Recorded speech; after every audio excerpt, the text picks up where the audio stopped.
Hi guys! Hello, hello! This is for Cancer. Welcome dito sa aking channel, Kapalaran 888. Welcome, Cancer. Okay, please comment below if you resonated, Cancer. Titingnan natin. Ang message na to ay para sa mga Cancer simula ngayong May 4, 2026. Ano bang magsisimula ngayon? Okay. Wow. Cancer. False person. Number 8. Money. Connection. Love life. Next is journey. Cancer. This is completion.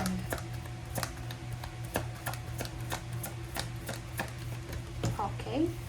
Wow. Appreciation. Victory. Success. Congratulatory messages.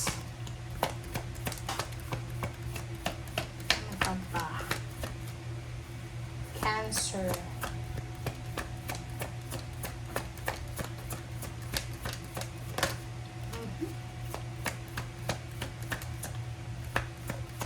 Mm-hmm. 28. Yan yung expectation mo eh. Ang galing naman. Ay, okay.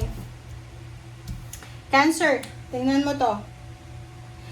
Ano yung message sa'yo? Unang-una, meron ditong Cancer na may nag-i-expect sa'yo. Ano ka ba? Breadwinner ka ba? Parent? Ano ba? Kasi may isang tao na nag-i-expect. Mataas yung expectation sa'yo eh. 'Di ba? Tingnan mo siya. It's either, anak ka ba? Anak. Yung mother mo, nag-i-expect sa'yo na after mo makapagtapos ng kolehiyo, magiging sobrang successful ka. Ang babaeng to ay nag-i-expect siya na yung asawa niya ay makakapunta ng ibang bansa. Ang asawa niya mapopromote sa trabaho. Nag-i-expect siya na pwedeng makabili na siya ng sasakyan. Nag-i-expect siya na hindi siya lolokohin. So parang ang nakikita ko siya dito, asawa to ng OFW ba? Babae siya. Cancer, lalaki ka. Ito yung asawa mo, girlfriend mo ba yan? Nanay mo ba yan? Kasi, pwedeng nagbabala ka na mag-abroad or magtatrabaho sa malayong lugar and they're expecting higher salary. Di ba? Nag-expect siya na mapopromote ka, nag-expect siya na hindi mo siya lolokohin, parang ganun. So, please comment down below if you resonated. Another, dito sa dalawang ito, kung magta-travel kayo, gusto yung pumunta ng ibang bansa, mag-iingat kayo sa pera na hinahawakan nyo, Cancer. Kasi pwede kayong mabiktima ng scam, kasi ito ay false person eh. So, mag-iingat ka sa pagproseso pa lang ng papeles, agency, mag-iingat ka. Pangalawa, kung nagta-travel ka na ngayon, or magta-travel ka simula ngayon, mag-iingat ka sa mga gamit mo. Okay? Pwedeng manakawan ka, personal belongings, pera, ganyan, mag-iingat ka. Okay. Dito naman, sinasabi ng bara sa'yo na maybe there's a Cancer na you're expecting promotion or salary increase ngayon. Okay, simula ngayon. So, please comment down below, guys, if you are resonated dyan. Okay, let's check.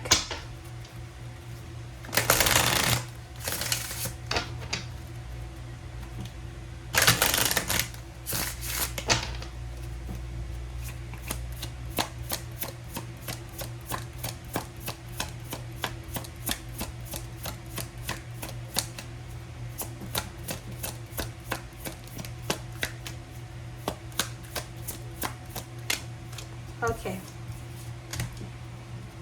Archangel Gabriel. Wow. 39. Sinasabi ng bara sa'yo dito, Cancer, na 9, 10, 11, 12, 3. You need to take care of your body. Take care of your body. Take care din sa, kung mag-aalagaan mo kung ano yung trabaho na meron ka sa ngayon. May trabaho ka ba ngayon? Or ano man yan na pinagkakaabalahan mo sa ngayon, kailangan mong i-appreciate yan. Kumbaga, pangalagaan natin. The thinking man, diba? Unahin mo daw yung unahin mo, Cancer, yung kapakanan mo, yung well-being mo. Yun yung pinaka-importante, ha. Like, maging sobrang busy ka man sa araw-araw, trabaho man yun or whatever man yun nagagawin mo or ginagawa mo, make sure na meron ka pa rin na oras para kumain ng tama, matulog ng tama. Importante yung pagtulog at pagkain, guys, and pagpapahinga. Okay? Alright, so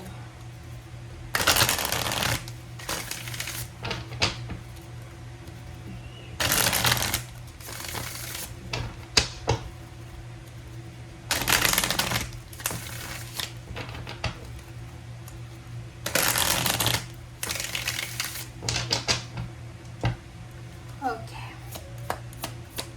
Kumuha tayo dito ng 4 cards. Okay.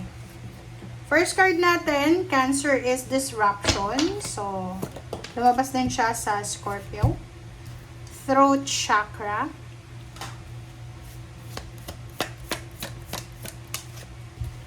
Alright. So, number 6, third eye chakra. Last card tayo, guys.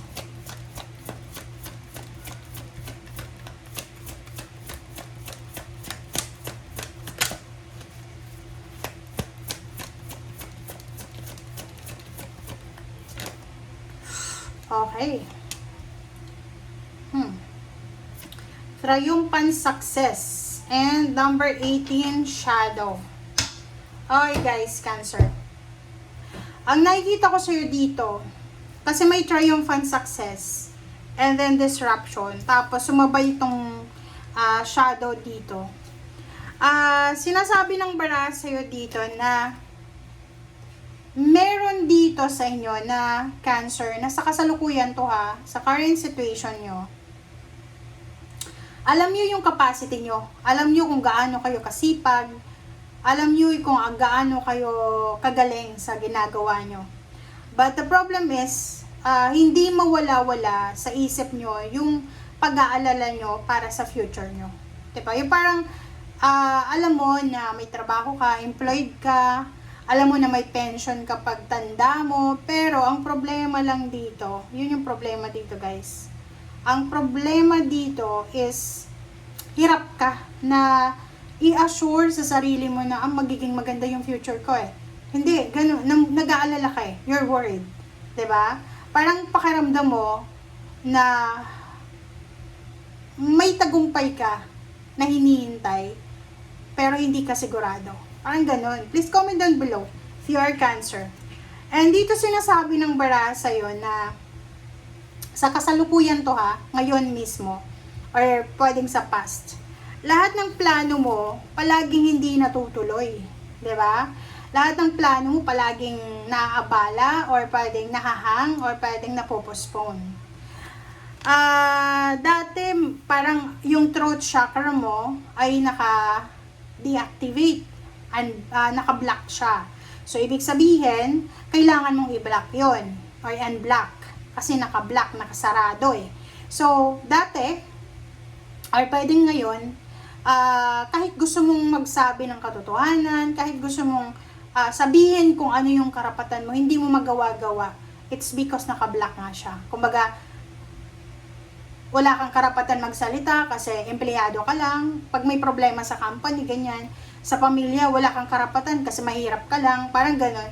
So, dito sa barahan mo sa ngayon, sinasabi ng barahan na yung throat chakra mo tsaka third eye chakra, pareho siyang naka-block, nakasarado. Ibig sabihin niya, kahit may nakikita ka na kamalian, hindi mo nasasabi na mali ka. Kasi parang feeling mo wala kang karapatan. Or gusto mo rin sabihin, pero walang nakikinig sa'yo. 'Di ba? And yung iba din sa inyo dito, pag yung third eye chakra natin naka-block, wala tayong nakikita na wisdom, or wala tayong nakikitang katotohanan. Like, lahat ng nakikita natin, like, parang ano siya, puro lang kasinungalingan, ganyan, ganito. And wala tayong capacity na Wala tayong magagawa. Parang ganon. Like, di ba yung pag mahirap ka lang, tapos ginambala ka ng mayaman, walang magagawa yung mahirap eh. Kasi iisipan mo, naku, kakasuhan ako niyan. Paano ako lalaban eh? Eh, pagkain nga, wala akong pagkain eh. Diba? So, parang ganon. Eto yon yung energy mo. So, titingnan natin yung future mo. Kung ganon pa rin. Okay? So, let's check. Cancer.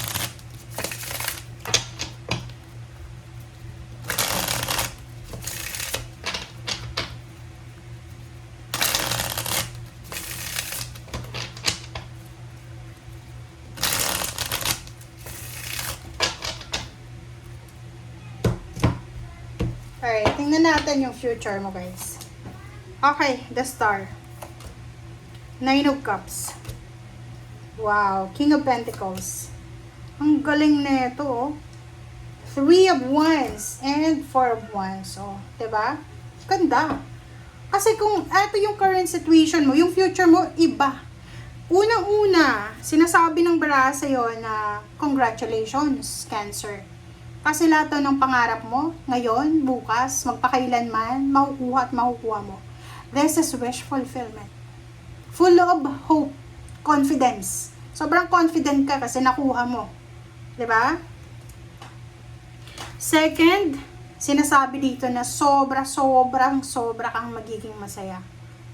Full of happiness, full of peace, harmony, serenity, balance, stability. 'Di ba? Tingnan mo siya, oh. Punong-puno ka ng pag-asa. Eto yung naghihintay na future sa'yo. Eto yung naghihintay sa'yo. Lahat ng klase ng kaligayahan, mararamdaman mo. Pangatlo, pera. Malaking halagang pera yung mahahawakan mo. Wala kang po problemahin. Kasi, King of Pentacles ka eh. Diba? Lahat ng sacrifices mo, lahat ng pinagdaanan mong kahirapan sa pera, worth it siya. Diba? Congratulations sa inyo. Another Three of Wands, sinasabi ng baraha, no more waiting. Wala ka nang dapat hintayin.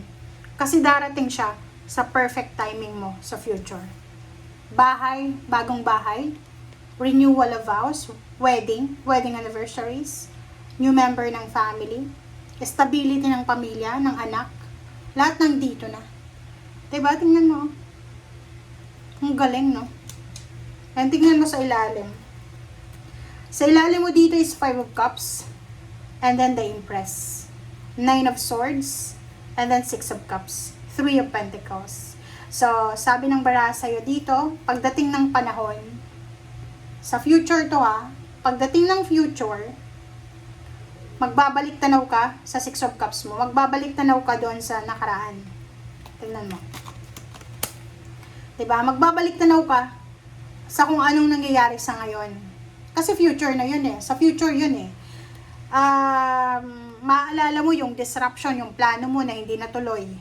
Yung mga sekreto na tinatago mo kasi hindi ka pwedeng magsalita. Yung success na iniisip mo na parang imposible. Maaalala mo yan.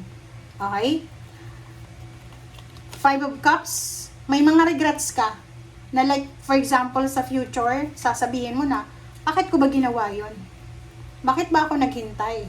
Bakit ba ako gumawa ng ganon? Na maling desisyon? Whatever man. So, eto siya.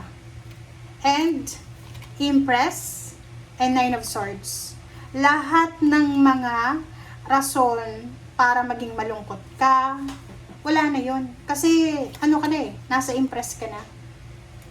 Kung dati or sa ngayon, kasalukuyan, medyo malungkot ka, hindi ka makatulog sa gabi, ano pa, may mga hormonal imbalances kayo, marami kong iniisip na problema sa pera. Ang sabi dito sa future mo, ang ganda kasi sobrang confident ka, inspired, motivated ka, and sobrang ano ka, prosperous kasi to eh, lalo kung babae ka, sobrang magiging masaya ka. Kasi nakuha mo lahat ng gusto mo sa buhay. Okay? Thank you guys. Bye!